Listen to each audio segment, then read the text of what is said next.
Quand on détient des cryptos en Israël, eh bien c'est un peu comme un jeu à très haut risque. Si on connaît bien les règles fiscales, on peut économiser une fortune.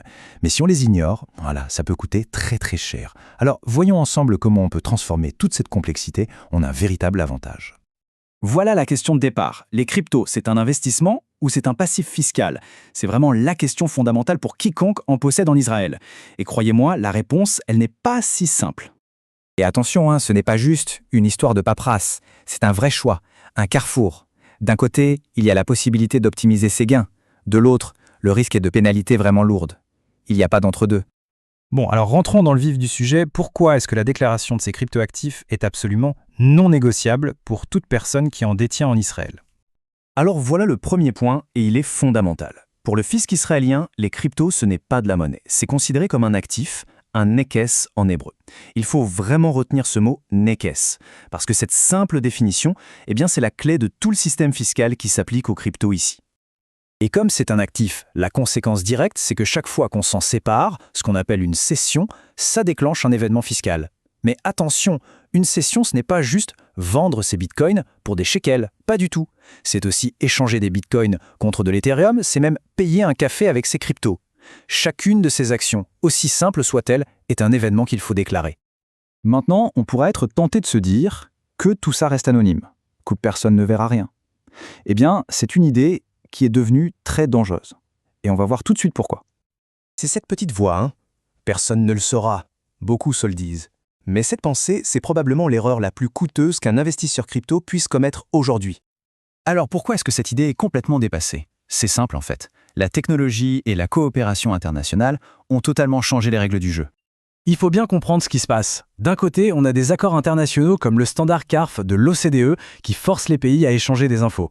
De l'autre, le fisc demande directement des informations aux plateformes d'échange, genre Binance ou Coinbase. Et pour couronner le tout, ils ont des logiciels surpuissants comme Chainalysis qui analysent la blockchain. Le résultat, le fisc a une vision de plus en plus claire des transactions. Le mythe de l'anonymat total, il est bel et bien terminé. Et tout ça, ce n'est pas de la théorie. Les conséquences, elles sont très concrètes. On a vu plusieurs cas récemment en Israël où les autorités ont lancé des enquêtes ciblées, des perquisitions et même des saisies pour aller chercher les gains qui n'avaient pas été déclarés. Bon, on a beaucoup parlé des risques. Mais maintenant, changeons de perspective. Parlons d'une opportunité. Une opportunité vraiment puissante, mais que beaucoup de gens ratent complètement. Parce que, et si les pertes en crypto n'étaient pas qu'une mauvaise nouvelle? Et si au contraire, elles pouvaient devenir un avantage? Si on les déclare correctement, ces pertes se transforment en un outil incroyable pour réduire ses impôts. C'est tout le principe de l'optimisation fiscale. Regardons cet exemple, c'est très parlant. Imaginons une personne qui a perdu 50 000 shekels en crypto, mais qui a gagné 80 000 shekels en bourse. Scénario 1, sans déclarer la perte crypto. L'impôt se calcule sur les 80 000 de gains, ça fait 20 000 shekels d'impôt. Maintenant, scénario 2, en déclarant la perte. On peut soustraire les 50 000 de perte des 80 000 de gains, le gain imposable tombe à 30 000 et l'impôt seulement 7 500 shekels. La différence est juste énorme. Voilà, le résultat est là, noir sur blanc. Une simple déclaration correcte a permis d'économiser directement 12 500 shekels. Ne pas déclarer ses pertes, c'est littéralement laisser de l'argent sur la table. Maintenant, pour bien protéger ses investissements, il faut absolument connaître les pièges les plus courants, des erreurs qui peuvent complètement anéantir les gains qu'on a mis tant de temps à faire. Alors le piège numéro 1, c'est vraiment le plus classique, les échanges de crypto à crypto.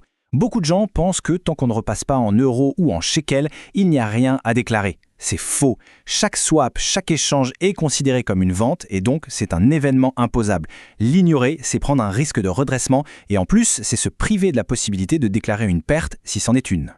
Le deuxième piège, c'est celui des piratages et des arnaques. Se faire voler ses cryptos, c'est déjà terrible. Mais si en plus on ne le déclare pas correctement au fisc, on subit ce que j'appelle une double peine.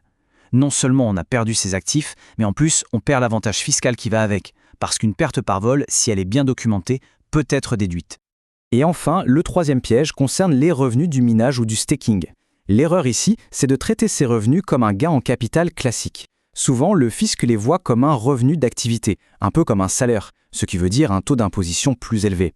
La bonne nouvelle, c'est que si c'est considéré comme une activité, alors on peut déduire les coûts associés, l'électricité, le matériel, etc. Une bonne compta est donc cruciale pour ne payer que ce qui est juste.